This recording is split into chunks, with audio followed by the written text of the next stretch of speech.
The Carbide Series 270R case is compact and designed to assemble high-performance systems that offer a simplified internal layout, versatile cooling options, ample storage capacity, and a clean, minimalist design. What are the main features of the Corsair Carbide 270R case? Rugged, sleek, and essential. The Carbide Series 270R case is compact and designed to assemble high-performance, minimalist systems at the same time. What is the direct airflow path? The direct airflow path provides airflow to the hottest components without cluttering drive bins. Is the Corsair Carbide 270R case easy to clean? Sure, it has a filter system for maximum cleanliness.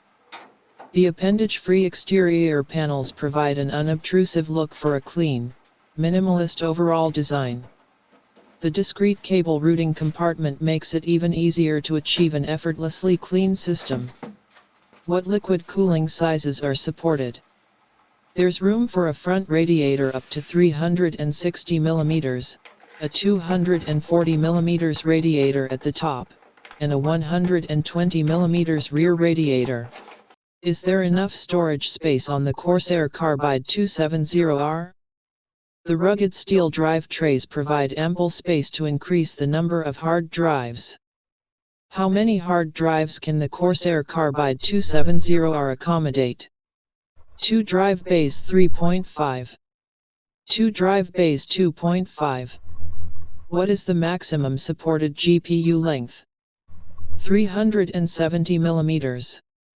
What is the maximum supported air cooler height for the Corsair Carbide 270R? The maximum CPU cooler height is 170 mm.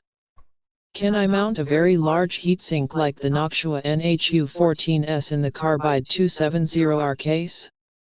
Yes, the maximum CPU cooler height is 170 mm. How many PCI expansion slots are there? There are 7 PCI expansion slots. Is the Corsair Carbide 270R case a good choice for HPC systems, 3D graphics workstations and render nodes? Yes, the Carbide 270R case is a good choice for its minimalist design in the non-windowed version and its excellent airflow. These are popular features for archviz artists looking for a minimalist and functional case.